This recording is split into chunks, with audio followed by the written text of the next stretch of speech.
Panibagong insidente ng pananaksak na estudyante sa kanyang kaeskwela.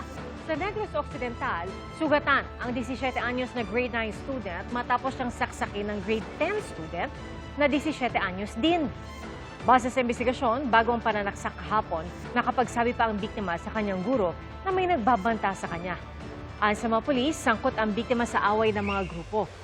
Nahuli na ang minor de edad na nanaksak na sinabing nauna siyang sinuntok ng biktima kaya siya gumanti. Hawak na siya ng Women and Children's Protection Desk. Tiniyak naman ng mga otoridad na mas paiigtingin nila ang seguridad sa loob at labas ng eskwelahan. Wala pa pahayag ang eskwelahan pero ayon sa DepEd Negros Island Region, ipinatawag na nila ang magulang ng suspect at biktima. Naharap po sa mga reklamong murder, frustrated murder at serious physical injury ang 15 anyos na sangkot sa pamamaril sa isang paaralan sa Tacloban City. Posible namang abutin ng ilang taon ang intervention program sa 14 anyos na namaril din sa kanyang mga kaeskwela. Saksi si Rafi Tima. Nasampahan na ng Tacloban Police ng reklamo ang 15 anyos na suspect sa pamamaril sa San Jose National High School sa Tacloban City noong Lunes. Si alias Rod na may hawak na kalibre 38 baril, mahaharap sa 3 counts of murder, frustrated murder at multiple counts ng serious physical injury. Ayon sa PNP, natukoy na may discernment ang minor de edad o alam niya ang kanyang ginagawa. It was established that he acted with discernment at nagkaroon po ng certification yung CSWD. May tools sila in measuring the level of discernment ng mga involved po. Sa ilalim ng Republic Act 9344 o Juvenile Justice and Welfare Act, walang kriminal na pananagutan ang 14 anyos na si alias Nash. Pero sasailalim pa rin siya sa intervention program na tatagal ng ilang taon. Lumabas na po ang result ng paraffin test and which yielded positive result sa right hand ng both CICL. And then, yung result ng examination ng firearm for presence of gunpowder nitrates lumabas na din po na positive. Pagtitiyak naman ni DSWD Secretary Rex Gatchalian, mahigpit ang pagbabantay ng kawani sa 2 minor na edad na nasa kanilang kustodiya. Pakaisipin ng mga nanonood na halo-halo kasama ng mga nabiktima, yung mga naabuso na mga bata, iba yan. Marami tayong pasilidad na ang bangdato, iba-iba. Dagdag pa ng DSWD, hindi lang tulong pinansyal ang ibibigay nila sa mga namatayan at nasugatan sa krimen. Tututukan din daw ng ahensya ang mental health ng lahat na naapektuhan ng krimen, mga estudyante, kawani ng eskwelahan at mga magulang. Hindi ito ang una tuli. Matagal maghilom yung ganitong sugat. Matagal mawala yung shock, matagal mawala yung trauma. So, etong mga sessions na to kumbaga is to decompress muna. Gaya ni Teacher Evita, nakasama sa mga sasailalim sa psychological first aid bukas. Aminado siya na matindi pa rin ang trauma, lalo na't 2 sa 3 nasawi ang kanyang estudyante. Pati na rin si alias Nash. Dahil sa krimen, hindi pa raw niya kayang pumasok sa kanilang classroom kung saan nakunan sa video ang mga pangyayari. Papalapit na dun sa room, nakakaramdam ako ng parang nagnanamb yung buong katawan ko. Nung papalapit na ako, hindi ko na kinaya, nag-breakdown, tapos nag-faint na ako. Dahil din sa pagod at trauma, bunsod ng nangyari kaya nahimatay kahapon ang prinsipal ng eskwelahan sa gitna ng pagbisita ni DepEd Secretary Sunny Angara. Pinuri niya ang mga guro ng eskwelahan dahil sa maagap nilang pag-aksyon para protektahan ang mga estudyante. Kung hindi sila nag-lock, talagang mas marami pa yun. Para po sa estudyante, kakayanin. Ang estudyanteng si RJ, pinupuri rin ng mga guro at kapwa-estudyante dahil sa kabayanihan niya matapos 4 na beses maglabas-pasok sa campus para iligtas sa mga kaklase. May kinukuha ko ng may mga sugat sa dibdib, pinasakay namin sa motor. Pagka sakay sa motor, ano ginawa mo? Bumalik pa ulit. Tapos, sino Tas, opo. Pangalawa, yung 3 babae na. Mga babae na kinuha ko dun, tapos pinunta ko sa labas. Tapos yung last, hindi siya na nakakapaglakad, binitbit ko na lang palabas. Kaklase niya ang 2 sa mga namatay sa insidente, pati ang 14 anyos na namaril. Nagkatinginan din daw sila ng kaklaseng suspect habang inililigtas niya ang isang kaklase. Nagkatinginan kami sa mata. So, nung nagkatinginan kayo sa mata, anong sunod mo ginawa mo? Wala, yun na yung kinuha ko yung lalaki na tamaan sa dibdib. Babalik para sana siya sa ikalimang pagkakataon pero pinasakay na siya sa ambulansya nang makitang puno ng dugo ang kanyang t-shirt. Hindi kalayuan sa eskwelahan ang komunidad kung saan naninirahan si alias Nash. Wala sa kanilang bahay ang ama't ina ng binatilyo pero nadat na ng GMA News ang kanyang kita. Ayon sa kanya, hindi okay ang pamilya nila ngayon. Kamusta mamang family ngayon? Family side niyo, ma'am? Opo. Ang kanilang mga kapitbahay, nagulat daw nang mapanood sa TV na sangkot ang binatilyo sa pamamaril. Gusto pa ba sila? Yung magulang mo. Ano ba? Andiyan pa po sila nakatira. Nakikihalubilo ba? Paglaro yan. Paglaro yan dati dito. Hindi talaga namin akalain na magagawa niya. Maging ang grade 10 student na ito, na kapitbahay din ng suspect, di raw makapaniwalang nang makita nilang harapan na ang namamaril sa kanilang eskwelahan ay ang kanyang kababata. Magtuturo na sa amin yung second subject namin. Doon na nagsimula.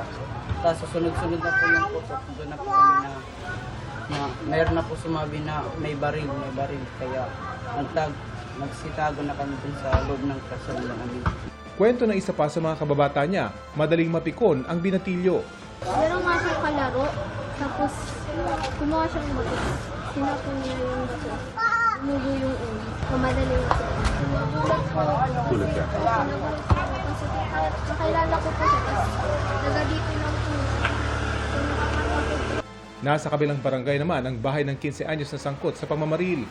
Naroon ang kanyang ama at ina, pero mailap din sila sa kamera. Pasensya po sir, hindi po muna ka makakapagbigay ng sa inyo ngayon. Dahil ang abogado namin, maglaan daw po muna kami magpa-interview. Meron lang ho kayong mensahe sa publiko, sir. Yun lang ho. Wala pa muna sir. Pasensya muna sir. Ayon kay Interior Secretary John Vic Rimulya, tinitingnan ngayon sa investigasyon ang posibleng pananagutan ng mga magulang at tiyahin ng mga bata kung bakit sila nagkaroon ng access sa baril. Lumalabas sa investigasyon ng PNP na may kaparehong serial number ang revolver na ginamit ng isa sa mga minor de edad. It was traced through the serial number. It was traced to a security agency in Cebu. And according to report and when they were asked the actual presence and or actual kung nasan yung barrel, it was traced in another province, but not in Tacloban, in Bohol. And so it is now being investigated. Kinumpirma naman ng Regional Civil Service Unit sa Central Visayas na ang serial number ng nasabing baril ay pagmamay-ari ng isang security agency na nakabase sa Cebu City. Sa ngayon, hawak na ng Regional Field Unit ng Forensic Group sa Bohol ang baril. Inaalam din daw nila kung alin sa dalawang baril ang ginaya o ginalaw ang serial number. We conducted the post-to-post inspection to verify, no, and start na rin yung ating motu proprio investigation. Posible doon na kinopya or di natin alam kung naiwala niya ba yung baril doon, then sa takot siguro na maano sila, penalize yung doon, may-ari, or kinopya niya yung baril. Ako si Rafi Tima ang inyong saksi. Nasa intensive care unit pa rin ang dalawang estudyanteng napuruhan sa pamamaril ng dalawang kapwa nilang mag-aaral sa Tacloban City. Ang isa naman po sa 3 nilang kaeskwela na nasawi, kinilala dahil sa kanyang kabayanihan. Saksi si Emil Sumang. Kritikal ang lagay ng grade 10 student na si Joan Viñas matapos tamaan ng bala sa ulo. Isa siya sa mga napuruhan sa pamamaril ng kanyang mga kaeskwela sa San Jose National High School sa Tacloban City noong Lunes. Ang kanyang inang si Rowena, labis ang pagsisisi na pinayagang pumasok noon ang 17 anyos na anak.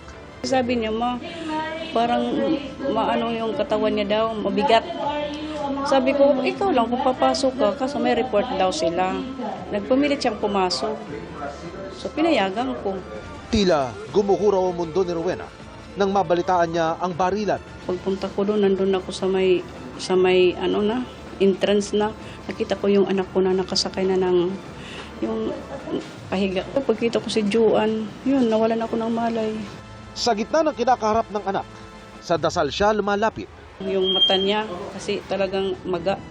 Sabi ko, Lord, yung prioridad, Lord, bigyan mo pa ako ng isa pang pagkakataon na mabuhay ang anak ko. Sa pangarap niya talaga maging nurse na maihaon kami. Gusto kong makulong yung mga bata o kaya kung pati magulang, magsama-sama sila. Nasa intensive care unit din ang 15 anyos na grade 9 student na si Nathan Candelario na tinamaan ng bala sa tiyan. Sa ilalim ng puso, tumagos sa tagiliran. Still recovery pa yun dahil natamaan yung Yung intestine niya, tatlong butas. Labis ang pag-aalala noon ng amang si Erwin, lalo't bukod kay Nathan, naroon din sa paaralan ang dalawa pa niyang anak. Kahit sino man po, talagang masakit sa ginawa nila. Hindi maganda. Kahit ako, talagang nakaiyak ako sa ginawa nila. Talagang hindi maganda. Kahit sinong tatay, kung anong ginawa nila, parang gusto kong gawin din. Hindi makatulungan yun. Ang mga sugatan sa pamamaril, binisita kagabi ni late Representative Martin Romualdez na dumalaw din sa burol ng 3 nasawing mag-aaral. Kanina, nakiramay rin sa mga naulila si Vice President Sara Duterte. Isa rito ang nasawing Boy Scout na si Chris Lawrence Fabian na iniharang ang sarili sa pinto para iligtas ang mga kamag-aral. Kinilala ng lokal na pamahalaan ng Minalin, Pampanga ang kabayanihan ni Fabian. Ayon sa mga lokal na opisyal doon, tubong Pampanga ang mga magulang ng biktima. Nakatakdang ihatid ang resolusyon at tulong pinansyal ng LGU sa burol ni Fabian sa Tacloban. Ako si Emil Sumangil, ang inyong saksi.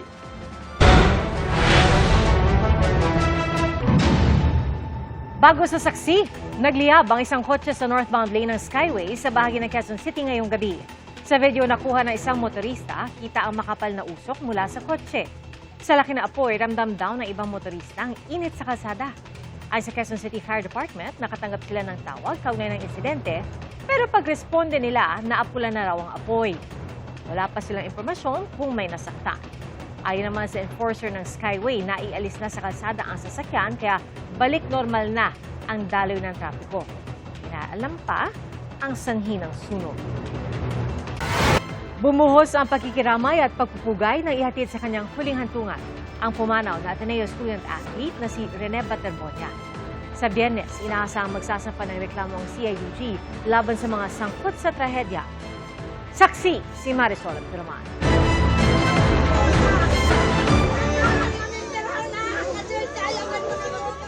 Sa huling sulyap sa batang atleta na puno ng pangarap, bumuhos ang emosyon habang inihahatid si Rene Baterbonia sa kanyang huling hantungan sa Talocogon Memorial Park sa Agusan del Sur. Naroon ang kanyang mga malalapit na kaibigan, kaanak, dating coaches at teammates sa Ateneo de Davao University. Pagdaan ng funeral convoy, naghihintay ang mga nakikiramay na may bitbit ng mga karatulang humihingi ng hustisya. Nagpasalamat din ang ina ni Rene sa lahat ng mga sumusuporta at nagmamahal sa kanyang anak. Ako na akong pasalamat sa inyo tanan. Kabalo ko, abot mo din tungkol sa inyong gugma sa akong anak. June 8 nang malunod si Rene sa team building activity ng Ateneo de Manila basketball team sa Dipakolaw, Aurora.